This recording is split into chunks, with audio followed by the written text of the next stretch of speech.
Guys and dolls, so Freedom Dad here. Got my microphone tucked in under my neck, so hopefully he's picking me up okay, and he won't catch any wind. I need to get one of them fluffy mics. But as you can see with the title, it's about missing your mum and missing your dad and being an old guy and an old woman, and later on in life, and you still miss your mum and dad, And I just wanted to touch on it because it's something I know about, And it was one of you guys, James, just told us something personal about yourself with your own dad, and how he wasn't in your life and how it affects guys. What's the effect on that to young men, boys growing up, And I think, if having no parents, creates its own problems, obviously, as you can see, And but no having a father figure from me was probably what I missed the most, but didn't miss it, if you know what I mean. I missed my mum. I knew my mum, didn't know my dad. My mum loved me. It's the only person who ever really truly loved me unconditionally. Was my mum, And but I think not having the father, even if my mum had been here, I don't know. Some mothers can be good fathers as well, but so many things in life that we learn from our fathers because they are men and we become men, When you're growing up, I imagine as a young boy, you're looking at your father and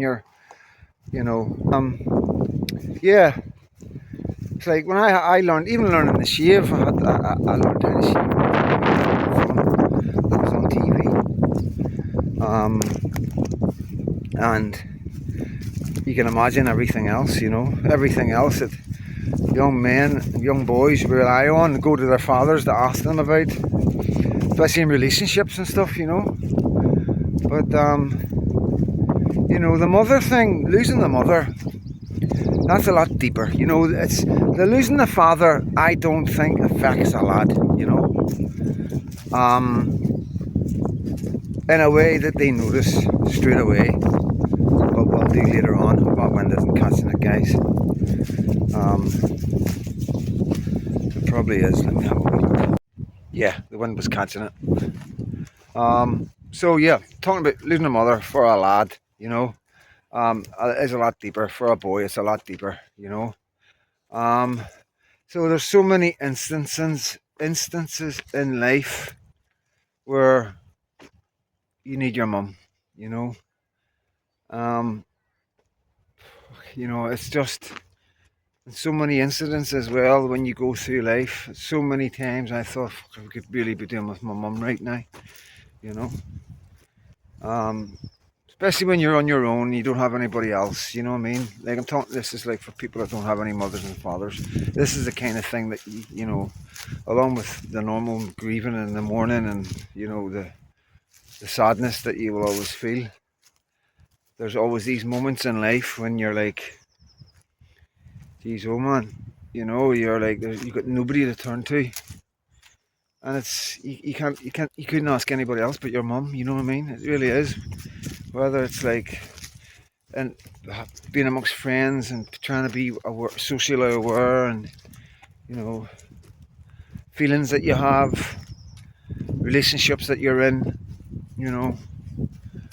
things that, your mum would have the answer to, and that's the hardest part because that never goes away, it never ever goes away. Even at my age, I still have times when I think myself, wish my mum was here, she could help me here, you know what I mean? She could sort this out, you know what I mean? But it's one of them things, and we find in America, and this is what evidence we have of this kind of thing, what we're talking about, like fatherless sons and that, mostly guys, to be honest with you, kids. But you know, I'll talk about girls in a minute. But the boys, there's like huge rise in crime, huge rise in crime. Like you could almost pick a child, any child that doesn't have a father, has been brought up without a father, and you can guarantee he will two things. One, he doesn't have a father, and two, he lives in a particular area. That kid's got no chance. He's got absolutely no chance because he's going to be trying to replace that father with peer groups. That's what I did. Older men, who I looked up to, who, without realising it, was looking for the father figure, you know. And that can get you into so much trouble, like, guys. It really can. So yeah, it's a minefield for young men that don't have kids or don't have parents. You know, it's like there's evidence of, you know, the difference a man makes to a child, especially mostly a boy.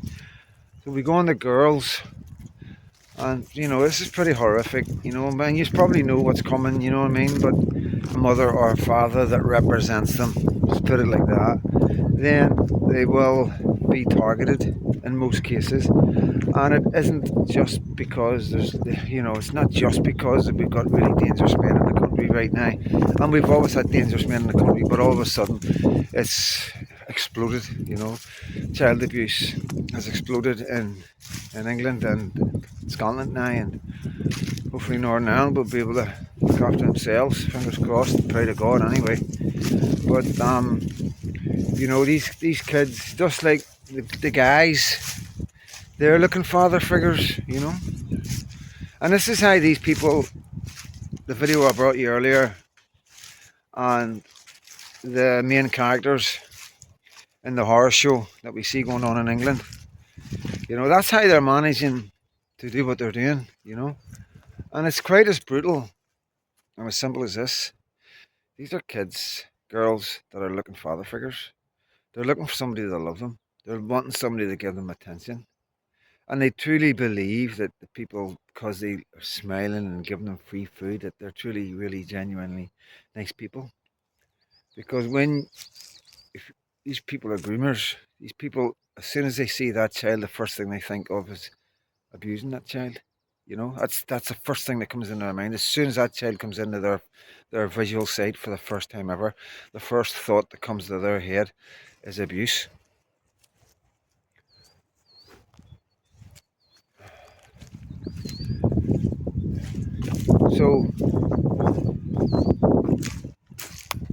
So we know that because of no parents, because there's no father figure, they're leaving themselves wide open. You know, they're constantly looking for that father figure, and it becomes a cropper for them. You know what I mean? And it's horrific when you really want it, when you can't. Don't even think about it because it's no good.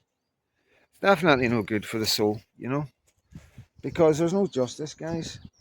You know, no justice. These girls have got no justice. These men are walking about the streets now, so they are. Some of these men are still targeting girls, still hanging about primary schools and secondary schools, roaming the streets in their taxis, looking for vulnerable kids that are out late at night. You know, you see them, the kids that run away. I fucking don't want to stay here no more. 14, 15-year-olds. You know, and they run off. And anything's better than their parents. You know, their parents are bad because the parents are trying to keep them safe. The parents are keeping them in. The parents aren't letting them go to stay at their mate's house. You know, the parents aren't letting them wear the makeup and all the rest of it. So the parents are bad.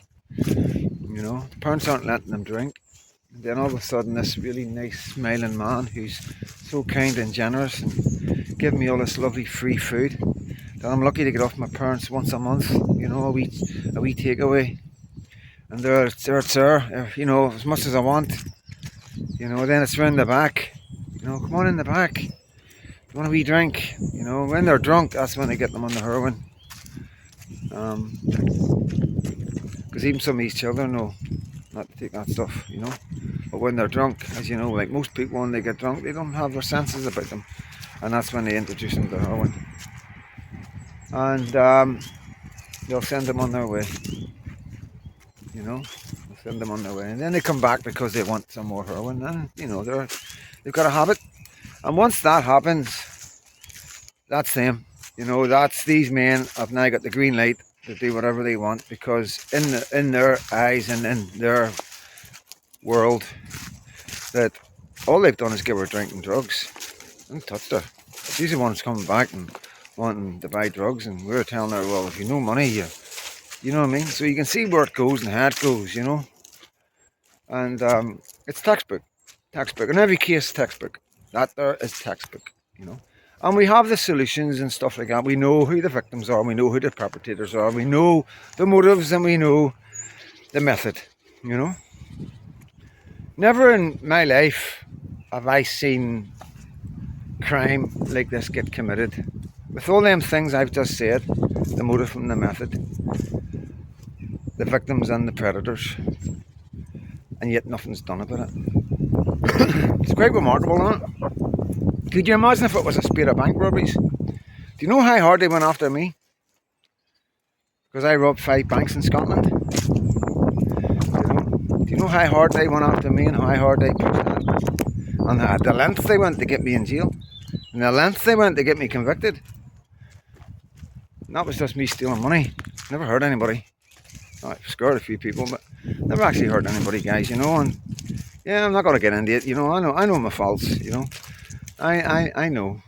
I don't need anybody to tell me anything, I know, But all I'm trying to say is like, we have a pandemic going on. And they are targeting children with no fathers and no mothers. Kids in children's homes, care, as they like to call it. Care, yeah. There was a lot of care given to me when I was in the care system. Yeah, and I've never got the care bit right in the care system, let's be honest. So we'll just call them children's homes. So where they put children into homes. And that's what it is, and it's no Tracy Beaker kind of homes, They like they showed all the children that are doing okay in life and have parents and getting up every morning, getting their breakfast made and getting their school clothes all pressed and ironed and cleaned and everything ready for them, and money for lunch. And these kids would come home from school and see these amazing happy kids in a children's home in Tracy Beaker. And that's the system, that's the establishment, that's the beginning of the silencing. That right there, And now we find ourselves in a situation now where they're wanting to bring out Islamophobia laws because they don't want people saying bad things about the people who are raping our children. But they don't want people talking about it. They don't want you being warned about it. They want to keep on doing what they're doing to this country without you having a clue how much danger your children are actually in the nice safe area you have right now. Nobody's leaving, are they? Nobody's paying any attention to anything right now. Everybody's skint. Everybody's skint. Everybody's struggling. Sorry, guys. Everybody's skint and everybody's struggling. Nobody's paying any attention to anything that's going on, apart from what's going on right in front of them. And every single man and woman in this country should know what's going on in these children's homes. Every man and woman in this country should know how children from the most vulnerable families and the most vulnerable situations in life are treated.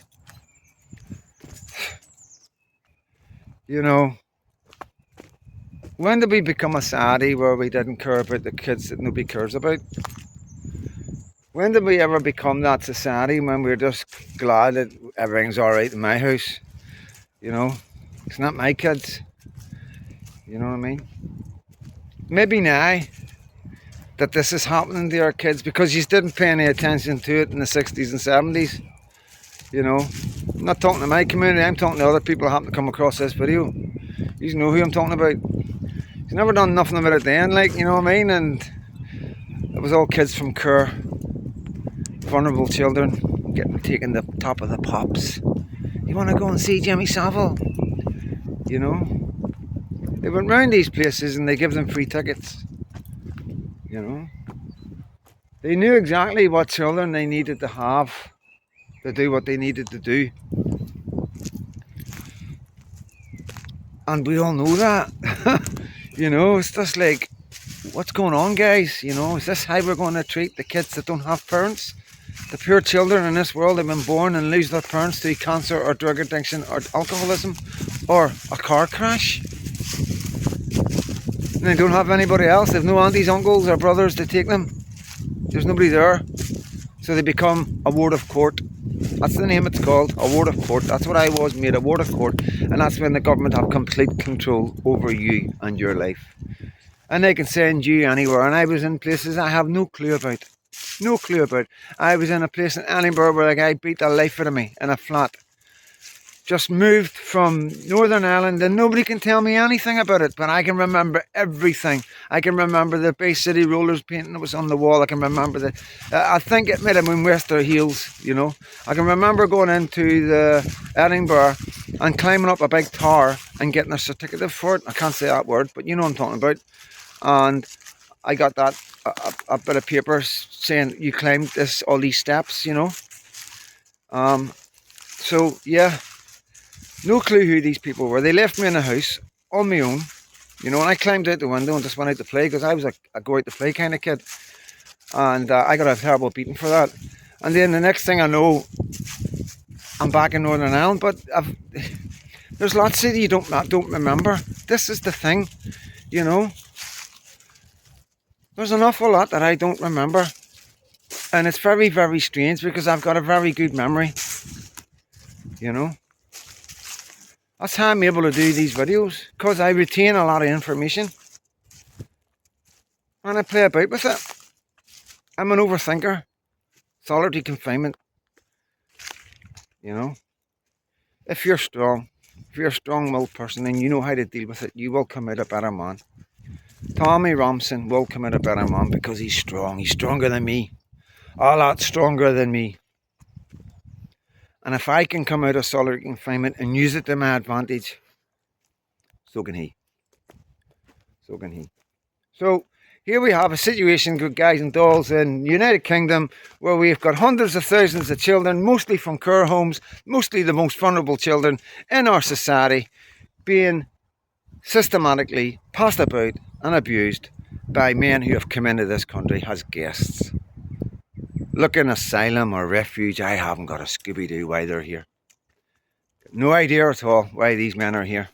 Because they're driving taxis, they own kebab shops, they're doing quite well for themselves. So they are, And these men are out. All the men that's committed all these horrendous crimes are all walking the streets where their victims are. And these guys are driving about in BMWs and Audis, while their victims are probably begging on the street or in prison or alcoholics or drug addicts. Because what do you think's happened to them kids? What do you think has happened to the hundreds of thousands of children and these men absolutely destroyed? What do you think happened to them? What do you think they are now? 15, 20 years ago, they'll be in their 40s now, guys. What do you think they are? Why are we not hearing stories from them all? Why are they not out there? Maybe it's because they're not here any longer. Have you ever thought about that? Because you can bet your bottom dollar the government hasn't been looking out for them. Government don't care.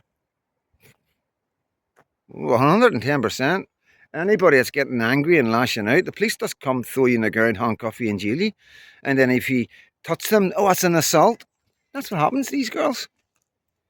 They get dragged screaming and kicking in the back of a van. And then on the way, you got about 4 officers claiming that she assaulted them. And then they take 6 months sick leave on a wee holiday. And the girl, originally a victim of these horrible, horrible human beings that came into our country, is locked up in prison while these guys are driving about in BMWs. If I was to make a film about this 40 years ago, people would have laughed at you. People would have just went, you know what I mean? A bit far-fetched. It's horrific. It's the most horrific thing I know. There's nothing more horrific than this to me. The world wars and all that, Ukraine, Israel, Palestine. Well, nothing compared to what we're going through. What, you think because like they're going to war. Soldiers are putting on battle stuff. They're going to war. Hamas know what they're doing. They knew what they were doing. The people in Palestine who support Hamas knew what they were doing. It's not like somebody sneaked into their country, snuck up and done this to them, and their government has stood by and let them. Can you understand the difference? You've got these children and the parents of some of these children and the relatives and the families, if they've got relatives and families, and then people like me who've got a wee daughter coming into this world. It's in this world, it's grown up in this world, and me being an older dad, not knowing whenever God's going to want me up there. How horrific. There's nothing more horrific than that. Men coming into a country, your government letting them in, and they just do whatever they want to our children, our most vulnerable children. And then they continue to live quite happily in the country where their victims are. And you're telling me there's something more horrific than that? Nah, I don't think so. Like I say, when you go to war, people know they're going to war. They know why they're going to war. A lot of these soldiers, a lot of these Ukrainians do believe, like, I don't know what they thought. Maybe it was like an Xbox game. And same for some of the Russians. And then they get there. Yeah, it's horrific what happens. But guys, you know. And I know some of these guys didn't have a choice. I know that. I know. That's Zelensky. Sorry, guys. I know that Zelensky was pulling people off the street and that. I get that, you know. But it's this is the most horrific thing in my eyes to happen ever in my life that I've ever seen, without a doubt.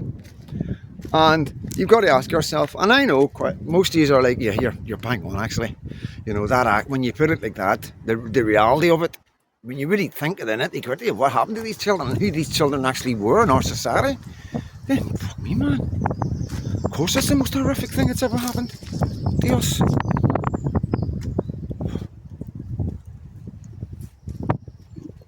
But the most horrific thing that ever happened to us, the government is going so quiet. And they're not actually that quiet, actually, are they? They're actually bigging that particular community up. You know, apologising because everybody's hating on them. Well, I know it's really bad. We're going to bring out laws to stop them. I know that's terrible. They shouldn't be able to tell you off for doing bad stuff to children. I know we don't agree with it neither. We're really, really sorry. Do you forgive us? Will you still vote for us? We are sorry. Do you want to come to Windsor Castle? Tell you what we'll do. We'll put celebrations up. What celebrations? What are you talking about? Aye, decorations for Ramadan. No, like we do for Christmas. Okay. Okay then. Yeah, okay, we forgive you. So that's where we're at. That's what our government, that's what the Labour Party are doing. That's what Angela Rayner are doing. And like I say, guys, like I keep saying to you, these people have got to carry this for the rest of their lives. These people, families, their children and their grandchildren will always know what these people have done to their own people in Great Britain. Because the only people that support Angela Rayner, Yvette Cooper, Lammy and Stormer and Rachel from accounts, you know, got to put her in, you know. The only people that support them people are the people that are doing the most damage to this country. And yes, there is good people here. Yes, we know that. Lubna, Muslim from Pakistan. She doesn't say anything that I'm not saying. She says exactly what I'm saying. She goes a lot harder than I am. She goes a lot harder than me. And she's saying that. She cannot believe the way our British government are acting towards her religion. She cannot believe the way the British government have acted towards Ramadan and how they've acted towards our own Christian festivals.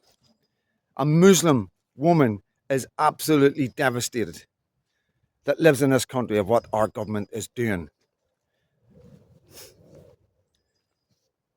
She is absolutely terrified. And I'm not exaggerating, that her children are being radicalised in an English school. Now get your heads around that for a wee minute. We have a Muslim woman from Pakistan who stays in this country, integrates and probably puts a lot more into this country than most of us. I'll be honest with that. Like, you know, I think she's got a good job in that, you know what I mean? And yeah, she's worried about her children being radicalised by Islam in an English school. And she's done videos about it, guys. You know, go and check her out. Lubna. Lubna. Lubna Talks. And that is where we're at. So the most horrific thing in our country, the government are rubbing it in our faces. You ask yourself why. Jeez, oh, you know, it's like, why? Why are you doing this to us? Why are you creating so much hatred and division and not dealing with bad men who are coming into this country doing horrific things to children because they're not the same religion as them, which is a racial crime, which is even worse, you know? Why are they not being removed? Why are you letting them out of prison and then letting them go on to universal credit because of the mental health conditions they've had since they've been in prison?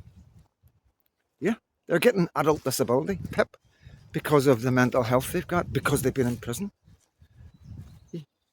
It's there. It's all there to be researched, guys. You know, more or less that'll be what it's all down to. You know, that's what they'll say. You know, or whatever they've been through. You know, whatever they come up with, whatever excuse they can make.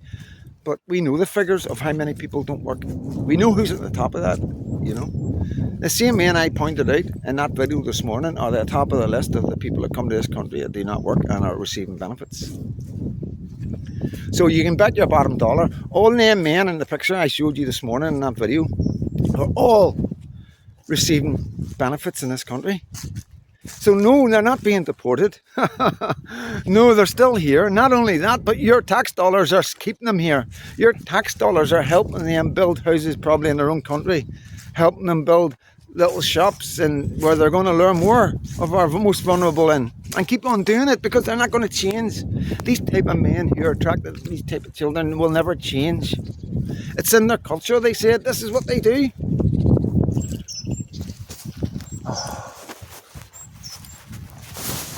It's crazy, guys. I'm just changing my hand. Arm's getting sore. It's a long video, isn't it?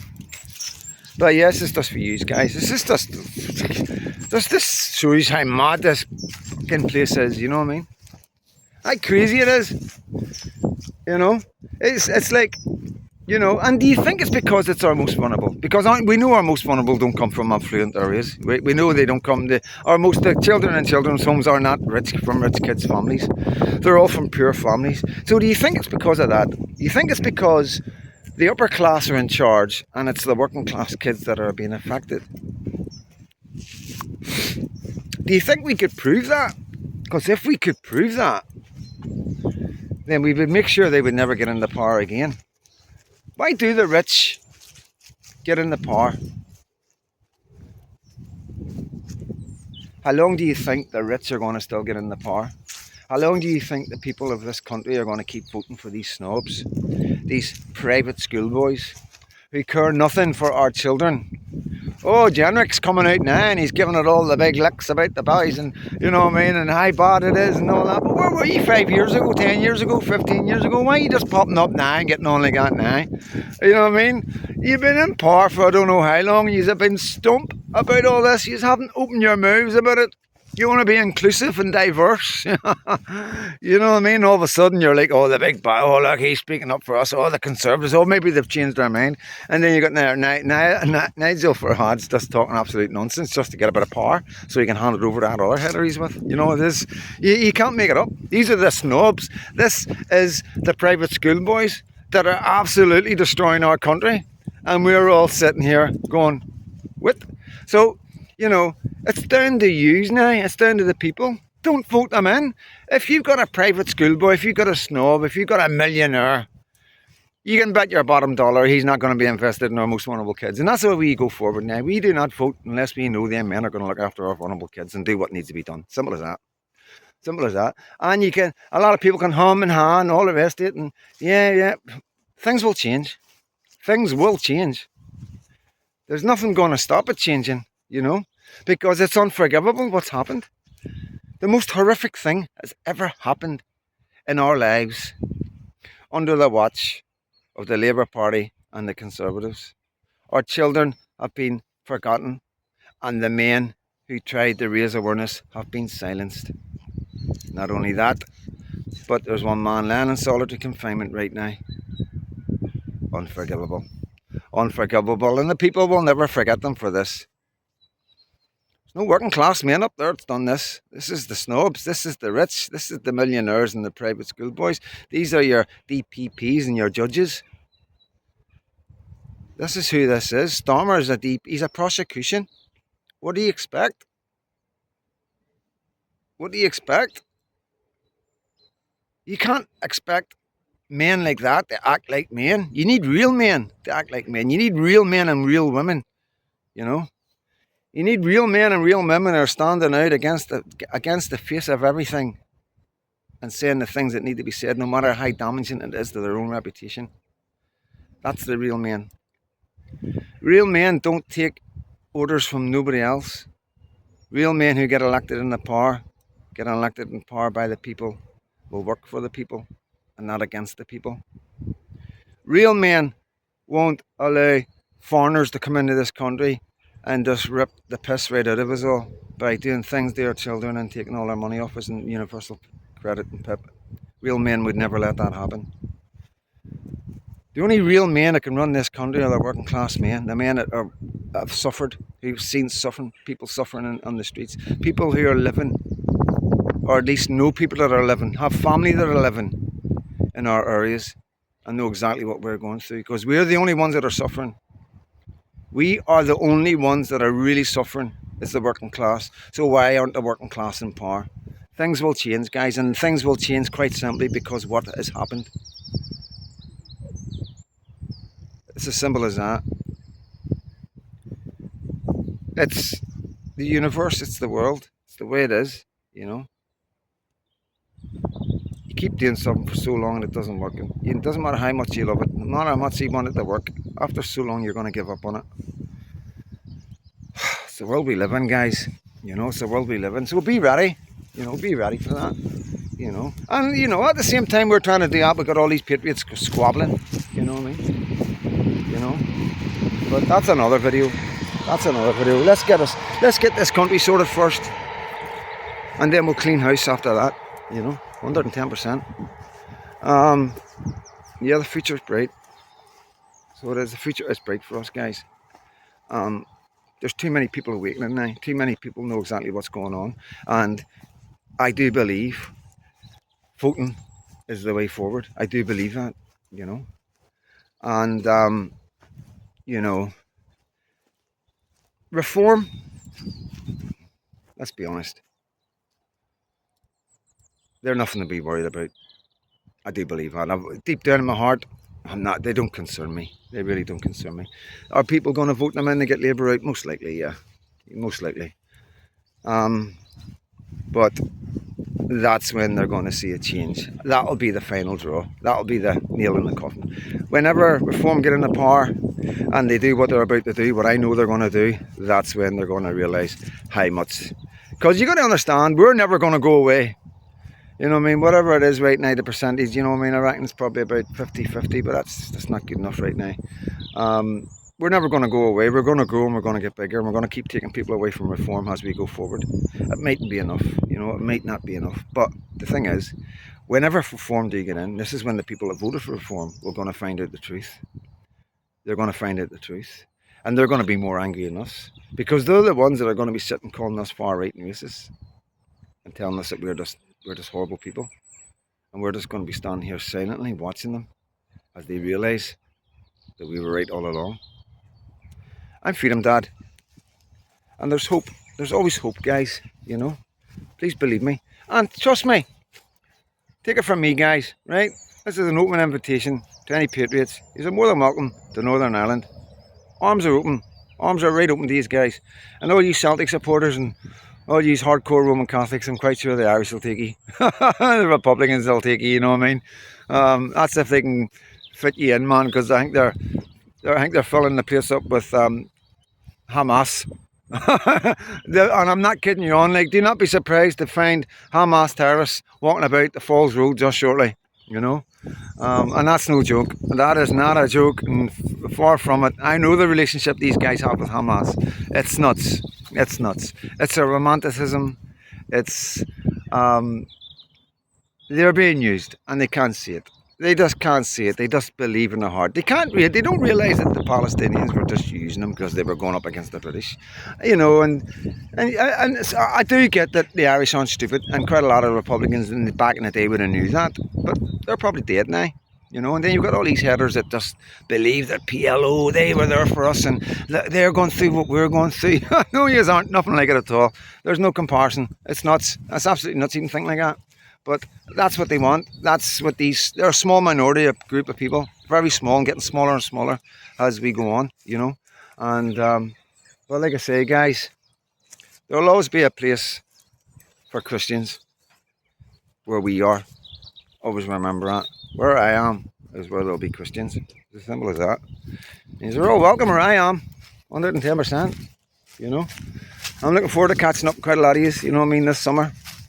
Got a few things to sort out, but once I get myself sorted properly, yeah, I'm looking forward to doing a wee bit of travelling and that, and we'll see how it goes. But yeah, hopefully this is a not too bad wee video. I know it's not enough sad and all that, mum and dad stuff and that, but just trying to give you an idea of what it's like.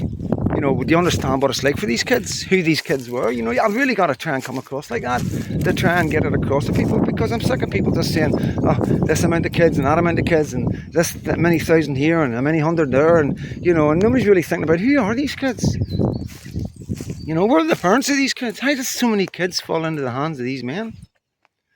You know, why didn't they go to the police? Why did they keep going back? You know, now you know. Now you know. It's all there to be researched. It's all facts. It's no misinformation, you know. It's all 100% facts, guys. You know what I mean? Unfortunately, that's why I say it's the most horrific thing to ever happen in this country to us as citizens, you know. And even just, what way do you want to go this way? What way? Right, go.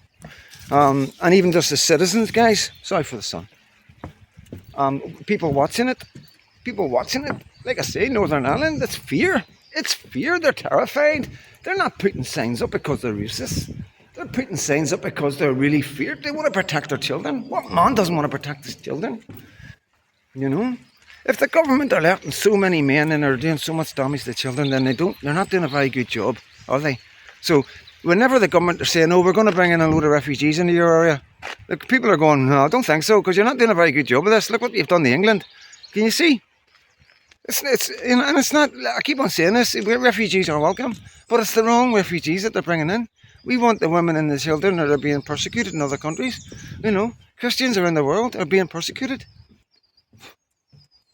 What's going on? You've got Muslim countries all around the world doing pretty good, so why are all the Muslims coming to prison?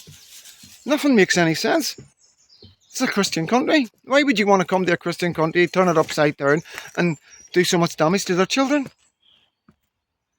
The reason why they're coming here is because none of the Muslim countries want them. Even the Muslim countries don't want them because they're that mad. They're extremists. But now they're in England and they're there to stay. And their children will be getting born in 20 years' time. 4 or 5 children to each man. That's fact. I'm Freedom Dad. God bless every single one of you.